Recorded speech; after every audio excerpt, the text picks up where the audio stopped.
بسم اللہ الرحمن الرحیم۔ السلام علیکم ناظرین، آج ہم حاضر ہیں آپ کے پاس۔ دو تین موضوعات ہیں جس پہ بات کرنی ہے۔ ایک تو ہے ڈالر پالیٹکس جو چل رہی تھی، ہم مسلسل آپ کو اپڈیٹ کر رہے ہیں کہ ڈالر کا آخر معاملہ ہے کیا، کرنسی وار جو شروع ہوئی یہ کس نتیجے پہ پہنچے گی۔ اب تک ہم نے آپ کو جو کچھ بتایا وہ الحمدللہ اسی طرح ہوا اور اسی طرح ہو رہا ہے۔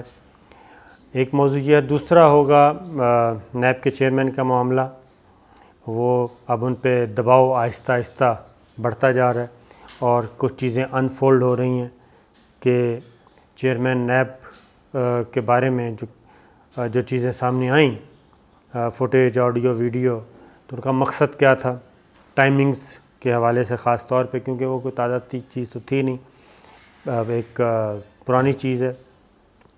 دوسری بات، تیسرا جو اس وقت چل رہا ہے، مزید اسلامک سمٹ ہونے جا رہی ہے اور پاکستان میں عید کے بعد جو چیزیں بلٹ اپ ہو رہی ہیں خاص طور پہ اپوزیشن کے حوالے سے، وہ بھی ہم آپ سے بات کریں گے۔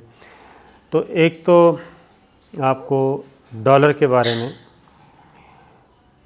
ایک ہیجان پیدا ہوا اور ڈالر جو ہے وہ بالکل ایک بے لگام ہاتھی کی طرح وہ بے قابو ہوتا گیا، اور یہاں تک کہ جیسے کہ ہم نے بتایا کہ یہاں تک کہ لوگوں نے ڈالر جو ہے وہ ذخیرہ کرنا شروع کر دیا۔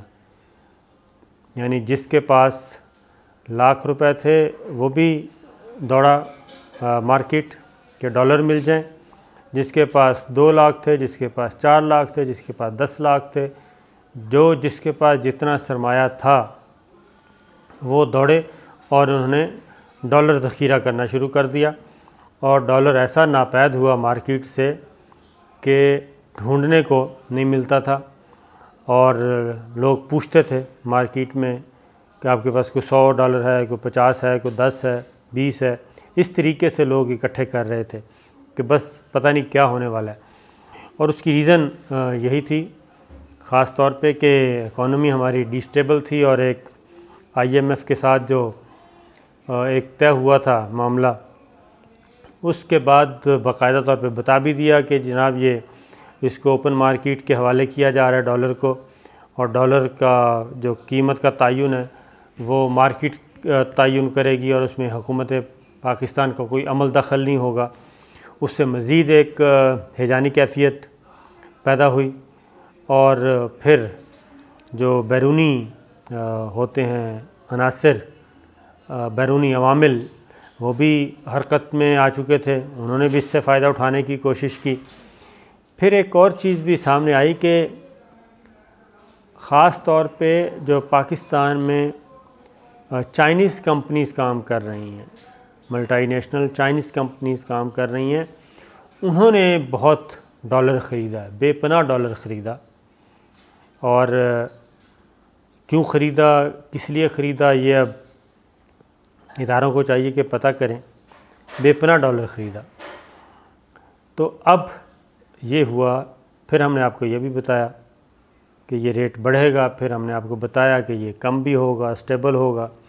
اب صورتحال یہ ہو گئی کہ پچھلے 3 دن سے 4 دن سے جو ڈالر ہے وہ نیچے آ رہا ہے آہستہ آہستہ کر کے، اور ایک مارکیٹ سٹیبل ہو رہی ہے، استحکام پیدا ہو رہا ہے، اور ایسا لگ رہا ہے کہ مارکیٹ اس کو ایڈجسٹ کر رہی ہے ایکسچینج ریٹ کو خود بخود۔ اس پہ پھر جب اطلاع آئی سعودی عرب سے کہ 9.6 تقریباً $10 ارب کا وہ ہمیں تیل دیں گے ڈیفر پیمنٹ پہ، مؤخر ادائیگی پہ، اور 3.2 ارب کا پر اینم، اور وہ 1 جولائی سے شروع ہو رہا ہے، وہ ادائیگیوں کا جو بوجھ تھا پاکستان پہ جو فوری طور پہ ہونا تھا وہ ختم ہوا، اور باقی بجلی کے ریٹس اور اس طرح کے جو ریٹس بڑھا دیے، وہ پازیٹیو سگنلز جانے شروع ہو گئے. اب IMF کی بورڈ میٹنگ ہے, اس میں یہ سارا پیکج جو پاکستان کے لیے تھا اس کی فائنل اپروول ہونی ہے. تو پاکستان کم و بیش جو کچھ کمٹمنٹس کی تھیں ان میں سے موسٹلی بہت زیادہ حد تک کہنا چاہیے 95% وہ امپلیمنٹ کر چکا ہے. بجلی کے نئے ریٹس کا اعلان کر دیا گیا ہے, گیس کے نئے نرخوں کا اعلان کر دیا گیا ہے, اور ڈالر کو اوپن چھوڑ دیا گیا, مارکیٹ اس کا تعین کرے, وہ ہو گیا ہے. اب جب 3 دن سے ڈالر گرنا شروع ہوا, اب لوگوں نے ایک دوسری کیفیت پیدا ہو گئی, اور وہ کیفیت یہ ہے کہ اب لوگوں نے نکالنا شروع کر دیا, کہیں یہ بہت زیادہ گر نہ جائے, انہوں نے نکالنا شروع کر دیا. اب آج کی جو سچویشن تھی, حالانکہ سیچرڈے تھا, آج بھی بالکل مارکیٹ میں کرنسی مارکیٹ میں بہت زیادہ دیکھا گیا کہ ڈالر لوگ لا رہے ہیں اور دے رہے ہیں. تو یہ ہو گیا ہے. لیکن یہ ڈالر جو ہے وہ 152 تک, ہم نے آپ کو بہت پہلے یہ فگر دی تھی کہ 152 کا تعین کیا گیا ہے, تو وہ 152 کے آس پاس رہے گا, اور اوپن مارکیٹ میں 1 روپیہ اوپر نیچے ہوتا رہے گا, لیکن یہیں رہے گا. اور جب بجٹ آ جائے گا تو بجٹ کے بعد یہ ریٹ جو ہے ایکسچینج ریٹ پھر تھوڑا سا اوپر جائے گا. تو اس لیے جو تو کمزور دل ہیں, یعنی کہ چھوٹے انویسٹر کہہ لیں آپ, جنہوں نے ڈالر تھوڑی تعداد میں ویسے ہی بینک میں پیسے پڑے تھے روزمرہ کے معمولات کے, تو وہ تو نکال رہے ہیں. لیکن جو بڑے ہیں انہوں نے ابھی بھی رکھا ہوا ہے سنبھال کے ڈالر, کہ نہیں IMF سے معاہدہ ہونے کے بعد, بجٹ کے بعد جب نئی سچویشن آئے گی تو اس میں یہ مزید ہوگا. لیکن یہ ہے کہ اب ڈالر قریب کم از کم ڈالر جو ہے وہ کوئی میجر اپسیٹ نہیں کر سکے گا. یہ بات تو ہو گئی. اس کے آج آپ نے دیکھا کہ منسٹر فائنانس نے اور دیگر وزراء نے آج مل کے ایک پریس کانفرنس بھی کی, اس میں بھی بڑے پازیٹیو سائن تھے. خاص طور پہ گردشی قرضے جو ہیں وہ کم ہو رہے ہیں, اور 2020 کا ٹارگٹ ہے کہ گردشی قرضے جو ہیں وہ اس کا 0 پہ لے آئیں گے. تو عمر ایوب صاحب اپنی منسٹری میں انہوں نے شاباش وصول کی ہے عمران خان صاحب سے, پرائم منسٹر سے. تو اس طرح سے یہ چیزیں چل رہی ہیں. پھر اسد عمر صاحب وفاقی کابینہ میں دوبارہ آ رہے ہیں, یہ بھی اس سے بھی ایک بہتری کی سچویشن ہوگی, جس سے اندازہ ہوتا ہے کہ گورنمنٹ اسٹیبل ہونے جا رہی ہے. بالخصوص عید کے بعد کچھ میگا پروجیکٹس اناؤنس کریں گے. تو وہ ڈالر وار جو ہے وہ اب تک یہاں پہ رک گئی ہے. اب چلتے ہیں جی, اب دوسری بات تھی نیب کے چیئرمین کی. ہم نے بتایا تھا کہ اسکرپٹ تھوڑا سا بڑا ہے, اس کو جس نے بھی 1-2 ہیں, لیکن اس کے بینیفیشل ہم آپ کو بتا چکے ہیں کہ بہت سارے لوگ ہیں. اب وہ آہستہ آہستہ منظر عام پہ آنا شروع ہو گئے ہیں. ٹی وی ٹاک شوز میں, پریس کانفرنسز کے ذریعے وہ بیان کرنا شروع کر دیا انہوں نے اپنا, اب خب سے باطن کہہ لیں آپ, مطمع نظر, اپنا آبجیکٹ کیا تھا وہ بیان کرنا شروع کر دیا. وہ ہے کہ جی چیئرمین نیب کو گرل کیا جائے. گرل کرنے کا کیا طریقہ ہے جی, پارلیمانی کمیٹی بنائی جائے, پارلیمانی کمیٹی کے سامنے چیئرمین نیب کو بلایا جائے. اب آپ اس سے اندازہ کر لیں پارلیمانی کمیٹی کس کی بنے گی. پارلیمانی کمیٹی پارلیمنٹ میں کون کون ہے, پیپلز پارٹی ہے, PTI ہے, PMLN ہے, JUI ہے, PMLQ ہے, MQM ہے. تو یہ میجر JUI, یہ میجر پارٹیز ہیں.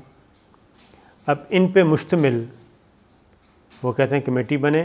کمیٹی جو ہے وہ چیئرمین نیب کا احتساب کرے. اب کمیٹی ان تمام پارٹیز کے لوگوں کے خلاف کسی کی انکوائری ہو رہی ہے، کسی کی انویسٹیگیشن ہو رہی ہے، کوئی ریفرنس فائل ہو رہے ہیں، کوئی جیلوں میں، کوئی مفرور ہیں، انہی پارٹیوں کے بتا چکے ہیں. شریف فیملی بھی ہے، زرداری فیملی بھی ہے، کیو لیگ بھی ہے، اسی طریقے سے اے این پی کا بھی ایک آدھ بندہ ہے، جے یو آئی کا بھی انکوائریز انویسٹیگیشن چل رہی ہیں. یہ ساری چیزیں چل رہی ہیں. تو میں دیکھ رہا بزنس مین میں خاص طور پہ دیکھ رہا تھا کہ اب خالد انور صاحب میدان میں اترے ہیں اور انہوں نے کہا بڑے سنگین الزامات ہیں جی، سنگین چیئرمین نیب پہ. تو یہ تو خالد انور صاحب کون ہے؟ خالد انور صاحب میاں منشا صاحب کے وکیل ہیں، وہ ان کو لک آفٹر کرتے ہیں، ان کے ایڈوائزر ہیں. تو اب اس طریقے سے آج پی ایم ایل این بھی ڈیوائیڈ ہو گئی ہے. 3 آوازیں آ رہی ہیں. ایک ہے پارلیمانی کمیٹی، ملک محمد احمد خان نے کہا کہ جناب نئی پارلیمانی کمیٹی نہیں، چیئرمین اب استعفیٰ دیں. یہ چیزیں پھر وہ بی بی آ گئی متاثرہ، اس نے کہا کہ میں تو جوڈیشل کونسل میں ریفرنس فائل کروں گی، میری آواز کوئی نہیں سن رہا، میری آواز دبائی جا رہی ہے. تو یہ سارا ایجنڈا کھل کے سامنے آ رہا ہے کہ چیئرمین نیب کو گھر بھیجنے کا طریقہ ہے یہ جو سارا اسکرپٹ تھا. اب چیئرمین نیب کو گھر بھیجا جا سکتا ہے یا نہیں، لیکن اس سارے عمل کے بعد چیئرمین نیب اخلاقی طور پہ انتہائی کمزور وکٹ پہ چلے گئے ہیں، کمزور بنیادوں پہ چلے گئے ہیں. ان کی مورل حیثیت جو ہے وہ ختم ہو کر رہ گئی ہے اور انہیں مستعفی ہونا پڑے گا.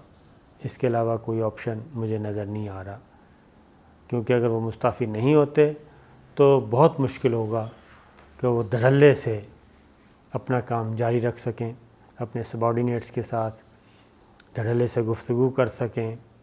مجھے مشکل لگ رہا ہے، لیکن اسکرپٹ جو ہے وہ آہستہ آہستہ سامنے آ رہا ہے اور چیئرمین نیب جاتے ہیں تو نیب نان فنکشنل ہو جائے گا. یہ چیز تھی. اور دوسرا، عید کے بعد کچھ حکومت کی طرف سے بھی ایک پازیٹیو چیزیں آ رہی ہیں اور حکومت بھی اپنا ایک نیا رنگ دکھانے جا رہی ہے.